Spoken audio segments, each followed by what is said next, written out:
ဓာတ်ပုံနှစ်ပုံပေးလိုက်ရုံနဲ့ဗီဒီယိုတစ်ခုကိုအလိုလျောက်ဖန်တီးပေးမဲ့ဖုန်းကအခုဆိုလို့ရှိရင်ကျွန်တော်လက်ထဲကိုရောက်လာပြီပေါ့နော်အရင်တော့ခေတ်မှာဆိုလို့ရှိရင်ကျွန်တော် PC တွေဖွင့်ရမယ်ဒီနေ့ခေတ်မှာဆိုလို့ရှိရင်ဖုန်းထဲဝင်ရမယ် website ထဲဝင်ရမယ်ကျွန်တော် AI tools တွေရှာရမယ် Gemini တွေပါကျွန်တော်ဖွင့်ရမယ်ပြီးကျွန်တော် credit တွေဝယ်ရမယ်အဲ့ဒါတွေအကုန်လုံးလုပ်ပြီးတော့မှကျွန်တော် render ချရမယ်အဲ့ step တွေအကုန်လုံးကိုကျွန်တော်ဖုန်းတစ်လုံးနဲ့အခုဆိုလို့ရှိရင်ဖန်တီးလို့ရနေပြီအဲ့ဒါကတော့အသစ်ဆက်ဆက်ထွက်လာဖြစ်တဲ့ Honor ရဲ့ 600 series ဖြစ်ပါတယ်ကျွန်တော်ကတော့အဲ့ဒီအကြောင်းတွေကိုပြောပြပေးမယ်အဲ့ပဲဖြစ်ပါတယ်Honor 600 series ပါဆိုလို့ရှိရင်600နဲ့600 Pro ဆိုပြီးတော့ model နှမျိုးပါဝင်အောင်ကျွန်တော်တို့တွေ့ရတယ်အဓိကကဒီ series က Honor ရဲ့အရောင်းမှာနာမည်ကြီးပါဆိုရဲ camera ပိုင်း battery ပိုင်း performance ပိုင်းအပြင်ကိုမှ AI ဘက်မှာအကြီးကျယ်ကို upgrade လုပ်ထားတဲ့ version လို့ကျွန်တော်တို့မြင်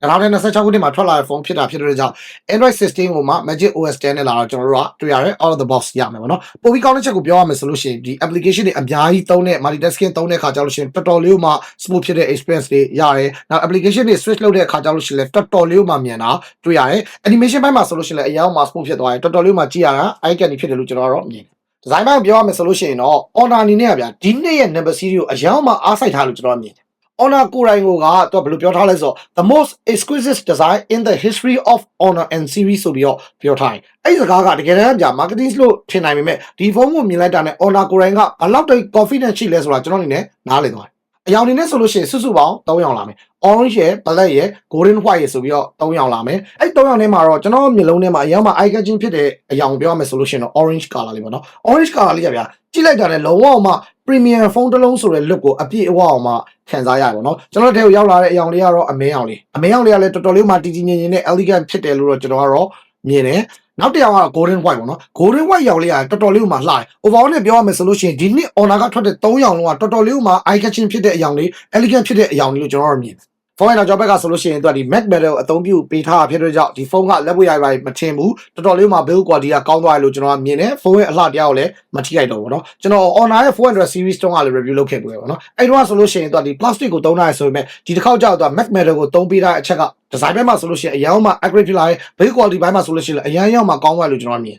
ဘေးကွာလီနဲ့ပတ်သက်ပြီးဆက်ပြီးတော့ပြောပြချင်တာကဒီဖုန်းရဲ့ညာဘက်မှာဆိုလို့ရှိရင် power button ရဲ့ volume up and down ရဲ့ပါတယ်ကျွန်တော်အခုဒီမှာနှိပ်ကြသလောက်ဆိုလို့ရှိရင်တော့တော်လေးမှ clicky ဖြစ်တယ်ဆိုတဲ့ခံစားချက်ကိုခံစားရတယ်နောက်တဲ့သဘောကျတဲ့ချက်ကိုပြောရမယ်ဆိုလို့ရှိရင်တော့ဒီဖုန်းရဲ့ဘေးပေါင်ပတ်စံပေါ့နော်ဒီဖုန်းကတော်တော်လေးမှ full view express ကိုပေးနိုင်တဲ့ဖုန်းတစ်လုံးကျွန်တော်ကမြင်တယ်ဘေးပေါင်ပတ်စံတွေကပါတာမှတော်တော်လေးကိုမှပါတယ်ဘယ်လောက်ထိအောင်မှပါလဲဆိုတော့တွားတာဒီဘေးပေါင်ပတ်စံတွေက 0.98 mm ပဲထူတယ်ပေါ့နော်ပြောရမယ်ဆိုလို့ရှိရင်1 mm တော့မပြည့်ဘူးအဲ့လောက်ထိအောင်မှဘေးပေါင်ပတ်စံတွေကပါတယ်Honor 600မှာဆိုလို့ရှိရင်ဗျ9000 mAh battery heavy ပါတယ်နော်ဒါပေမဲ့ဒီဖုန်းရဲ့အထူက 9.8 mm ပဲထူတယ်တော်တော်လေးကိုမှပါတယ်လို့ပြောလို့ရမှာနော် weight အနေနဲ့ပြောရမယ်ဆိုလို့ရှိရင်လည်း190 gram ပဲလေးတယ်ဒီဖုန်းရဲ့ size ကလည်း compact size ဖြစ်တာဖြစ်တဲ့ကြောင့်100သုံးမယ်ဆိုလို့ရှိရင်လည်းတော်တော်လေးမှအဆင်ပြေပြေအသုံးပြုလို့ရကျွန်တော်တို့ကတွေ့ရတယ်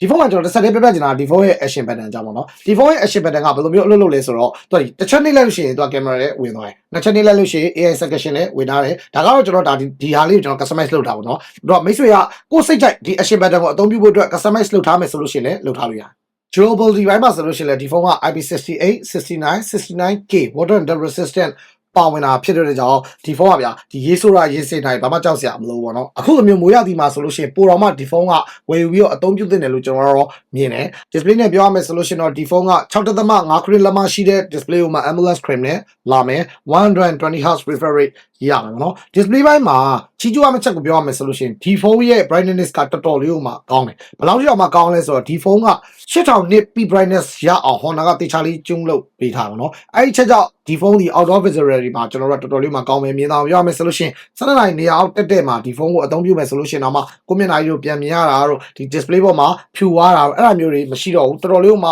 outdoor express မှာဒီ display ကိုကောင်းကောင်းယူမှကြည့်ရှုလို့ရမယ်နောက်တစ်စီကျမယူ view site ချင်တဲ့လူတွေအမှောင်ထဲမှာဖုန်းသုံးတဲ့လူတွေအတွက်ဆိုလို့ရှိရင်ဒီဖုန်းတော်တော်လေးမှအဆင်ပြေပါတော့3840 Hz PWM limit ပါဝင်တာဖြစ်တဲ့ကြောင့်ညဘက်တစ်ခန်းလုံးမီးအမှောင်ပိတ်ပြီးဖုန်းသုံးမဲ့လူတွေအတွက်ဆိုလို့ရှိရင်ဒီဖုန်းကမျက်စိကျမယူထိခိုက်မှုတော်တော်လေးမှရှော့ချပေးတယ် AMOLED screen ဖြစ်တာဖြစ်တဲ့ကြောင့် in display fingerprint scanner ကိုအသုံးပြုလို့ရပါတော့ဒီဖုန်းရဲ့ in display fingerprint scanner ကလည်းတော်တော်လေးမှမြန်တယ်ထိလိုက်တာနဲ့ပွင့်ထိပွင့်အားလုံးစိတ်ဝင်စားကြမဲ့ performance ကြောင့်ဆက်ပြီးတော့ပြောပြချင်တာပေါ့နော် Honor ရဲ့600ကဆိုလို့ရှိရင် Snapdragon 7 Gen 4 4nm အသုံးပြုပေးထားတယ်သူ့ရဲ့ Pro version မှာနော် Honor 600 Pro မှာဆိုလို့ရှိရင်တော့ flagship processor ဖြစ်တဲ့ Snapdragon 8 Elite 3nm processors ကိုအသုံးပြုပေးထားတယ်တကယ်တော့ဗျာဒီ7 Gen 4ဆိုတာလည်းကျွန်တော်ဒီ daily test တွေ game software အကုန်လုံး A66 ကိုမှ handle လုပ်နိုင်တယ်ဒါပေမဲ့ဗျာပြောမယ်ဆိုလို့ရှိရင် Pro version မှာပါတဲ့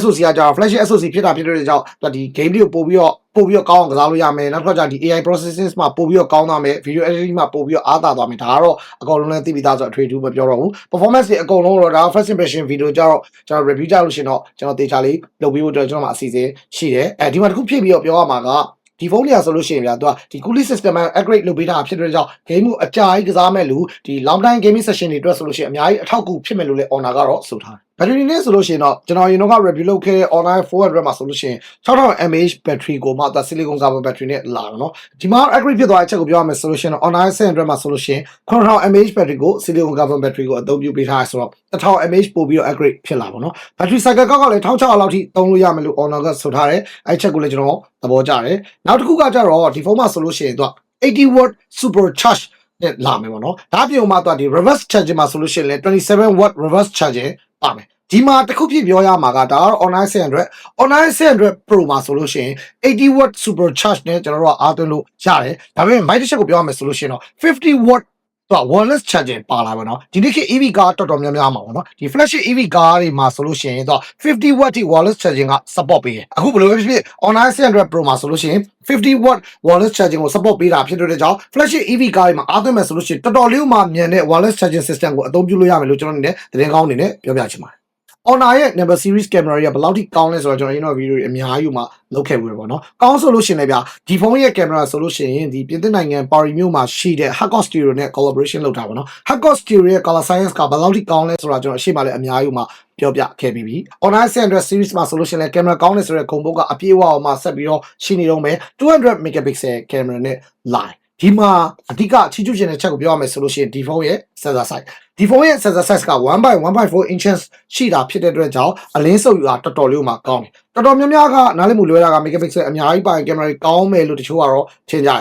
်တကယ်တော့ megapixel တွေအများကြီးပါလို့ရှိရင်ပုံထွက် detail တွေကတော်တော်လေးကိုကောင်းတယ်ဆိုပေမဲ့အဓိကအလင်းစုပ်ယူမှုအတွက်ကြတော့ sensor size ကတော်တော်လေးမှအရေးကြီးရပါတော့ဒီဖုန်းရဲ့ sensor size ကဆိုလို့ရှိရင် 1.1.4 inches ရှိတာဖြစ်တဲ့အတွက်ကြောင့်ကျွန်တော်အလင်းစုပ်ယူပို့ပြီးတော့ကောင်းတယ်နေ့ဘက်အလင်းအောင်ကောင်းကောင်းရှိတဲ့နေရာတွေမှာအလင်းအများကြီးကိုစုပ်ယူပြီးပုံရိပ်တွေကိုဖန်တီးနိုင်တာဖြစ်တဲ့ကြောင့်ပုံထွက်တွေကတော်တော်လေးကိုမှကောင်းတယ်ဒါပြုံမှာညဘက်ပေါ့နော်အလင်းအောင်အားနေတဲ့ low light condition တွေမှာဆိုလို့ရှိရင်လည်း sensor size ကြီးတာဖြစ်တဲ့ကြောင့်အလင်းကိုတော်တော်လေးမှစုပ်ယူပြီးရိုက်နေတာဖြစ်တဲ့ကြောင့်တော်တော်လေးမှကောင်းတဲ့ low light photography တွေ night photography express တွေရတော့ကျွန်တော်တို့တွေ့ရတယ်ဒီမှာဆိုလို့ရှိရင်ကျွန်တော်နေ့ဘက်မှာရောညဘက်မှာရောရိုက်ထားတဲ့ summer photo လေးတွေကိုပြပေးထားပါတယ်ဒီမှာမဖြစ်မနေပြောရမယ့်အချက်တစ်ချက်ရှိသေးတယ်အဲ့ဒါဘာလဲဆိုတော့ image stabilization ပေါ့နော်ဒီ Honor ရဲ့ဒီ600မှာဆိုလို့ရှိရင်တော့ 6.0 level ရှိတဲ့ image stabilization ကိုထည့်ပေးထားတယ် Honor 600 Pro မှာဆိုလို့ရှိရင်တော့ 6.5 level ရှိတဲ့ image stabilization ကိုထည့်ပေးထားတယ်ဒီလိုမျိုးထည့်ပေးထားခြင်းအဖြစ်ကျွန်တော်ဓာတ်ပုံတွေရိုက်တဲ့အခါကျလို့ရှိရင် point and shoot ရိုက်တဲ့အခါကျလို့ရှိရင်ဒီ hand shaking ဖြစ်တာတွေနောက်တစ်ခါကျတော့ဒီ focus မပြတ်တာအဲ့ဒါလုံးဝစိတ်ပူစရာမလိုတော့ဘူးတော်တော်လေးမှ detail ကောင်းတဲ့ပုံရိပ်တွေကိုကျွန်တော် point and shoot ရိုက်လို့ရတယ်အဲ့ချက်ကလည်းတော်တော်လေးမှဒီနေ့မှာဆိုလို့ရှိရင် camera ဘက်မှာတကယ်မှ face လုပ်ပေးလိုက်တဲ့ချက်ကကောင်းတယ်လို့မြင်တယ်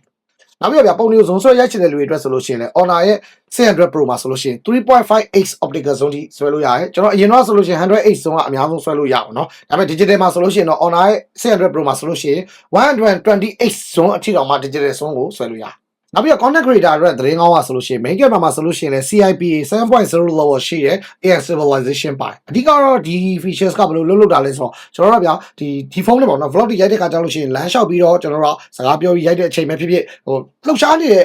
movement တွေကိုကျွန်တော်တို့ပြေးလွှားရိုက်လိုက်တာပဲဖြစ်ဖြစ်တော်တော်လေးမှ stabilization ကကောင်းတာဖြစ်တဲ့ကြောင့်အထက်မှာဆိုလို့ရှိရင်တော်တော်လေးမှကောင်းတဲ့ footage တွေကိုဒီဖုန်းနဲ့ရိုက်ကူးလို့ရတယ်Honor 600 series ကိုတခြားဖုန်းတွေနဲ့လုံးဝမတူအောင်ခွဲထုတ်ပေးလိုက်တဲ့ features ကိုပြောရမယ်ဆိုလို့ရှိရင်တော့ AI ပဲဗျတကယ်တမ်းကဒီဖုန်းနဲ့ပတ်သက်ပြီးကျွန်တော်အပြောပြချင်ဆုံးကလည်း AI features တွေရဲ့အကြောင်းပဲပေါ့နော်ကဲအဲ့အကြောင်းလေးကိုကျွန်တော်တို့ဆက်လိုက်အောင်ပထမဆုံး AI image to video 2.0 ပေါ့နော်ဒီ AI features ကဘယ်လိုမျိုးအလုပ်လုပ်တာလဲဆိုတော့ကျွန်တော်ဓာတ်ပုံ2ပုံသုံးပုံ3ပုံပေါ့နော်3ပုံကျွန်တော်တို့ထည့်လိုက်ပြီးတော့ prompt ရေးပေးလိုက်တာနဲ့သူက video generate လုပ်ပေးနိုင်တယ်ပေါ့နော်ပို့ပြီးမှတဲ့ချက်ကိုပြောရမယ်ဆိုလို့ရှိရင်ကျွန်တော်တို့ကဒီတစ်ခေါက်မှာဆိုလို့ရှိရင် ratio တွေလည်းကျွန်တော်ရွေးလို့ရတယ်ကျွန်တော်တို့က ratio အနေနဲ့ဆိုလို့ရှိရင် 9:60 ကိုယူမှာလားဒါမှမဟုတ် 60/9 ယူမှာလားဆိုတော့အလဲပဲယူအထောင်ပဲယူကျွန်တော်တို့ကရွေးချယ်လို့ရတယ်နောက်တစ်ခုကတော့ magic motion ပေါ့နော် magic motion တော့ရှင်းတယ်သူကဒီပုံနှစ်ပုံကိုသူကဒီ transition လေးနဲ့သူကသဘာဝကျကျဖန်တီးပေးတာကြည့်ရတော်တော်လေးမှ natural ဖြစ်တယ်မိုက် magic post ကကြဗျာအဓိကတော့ကွာဓာတ်ပုံတွေပါရတဲ့ခါကျတော့ပို့သိပ်ပြီးတော့မပေးတတ်ဘူးဆိုပါစို့အဲ့ခါကျလို့ရှိရင် AI ကဒီလောလောဆယ်ရောက်နေတဲ့ location ပေါ်မှာမူတည်ပြီးတော့ alive ဖက်ဆုံးဖြစ်မဲ့ post ကို AI suggest လုပ်ပေးတာ file share တာကတော့ဒီ Apple ပေါ့နော် iPhone အနေနဲ့လည်းကျွန်တော်တို့ share လို့ရတယ်ဒီ iOS system မှာဖြစ်တဲ့ Mac နဲ့လည်းကျွန်တော်တို့ share လို့ရတယ်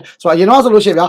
iPhone တော်တော်လေးမှာ lock ဖြစ်တယ်ပေါ့နော် iPhone မှာရိုက်ထားတဲ့ပုံတွေကို Android ကိုပြန် share ခါကြလို့ရှိရင်အခက်အခဲကြီးကြုံရတယ် Android ကပုံတွေလည်း iPhone ပြန် share ခါကြအခက်အခဲကြီးကြုံရတယ်အခုကျတော့အဲ့တားဆီးတွေအကုန်လုံးကမရှိတော့ဘူးလို့ပြောလို့ရတယ်ကျွန်တော်ဒီ Honor 600 series တဲ့ဓာတ်ပုံတွေပါတယ်ကျွန်တော် event မှာရိုက်တယ်ဒီ iPhone ကိုင်ထားတဲ့တကယ်ချင်းပြန်ပြီး share ပေးခြင်းနဲ့ဆိုလို့ရှိရင်လည်းအလွယ်တကူ share လို့ရပါတယ်Honor 600ကို pre-order မှာမယ်ဆိုလို့ရှိရင်လည်းမှာလိုက်ကိုကျွန်တော်အကြံပြုချင်တယ်ဗျ။ဘာဖြစ်လို့လဲဆိုတော့ Honor ဆိုတဲ့ company က pre-order gift ကိုပေးတာအယောင်မှရရောတဲ့ company လို့ပြောလို့ရမှာနော်။အခုဒီတစ်ခေါက် pre-order gift ကလည်းတော်တော်လေးကိုမှမိုက်တယ်။ကျွန်တော်တခြားလေးရှင်းပြမယ်။ Honor 600ကို pre-order နေနဲ့ဝယ်ယူမယ်ဆိုလို့ရှိရင်3,99,900ဆိုတော့4သိန်းမဲ့ထားပါတော့။4သိန်းလောက်တန်ဖိုးရှိတဲ့ Honor Choice Pro speaker ကိုရမယ်။ဒါပြုံမှ6500တန်ဖိုးရှိတဲ့ TWS earbud ကိုလည်းရောင်းမယ်ဒါနဲ့ပြီးပြီလားဆိုတော့မပြီးသေးဘူးဗျငါတို့ကဒီဖုန်းကတော့ warranty က1 year ပေးတာအဲ့ဒါ warranty ကိုလည်းနောက်ထပ်1 year ထပ်တိုးပေးမယ်ဆိုတော့2 year warranty ရမယ်ဒါပြုံမှ Honor Care ပေါ့နော် Honor Care Screen Insurance အနေနဲ့ရပေါင်း180ဆိုတော့6လောက်ဗျ6လောက်ထပ်ပြန်ပြီးတော့ခံစားခွင့်ရအောင်မယ်ပြောမယ်ဆိုလို့ရှိရင် pre-order gift နဲ့ဒီဖုန်းက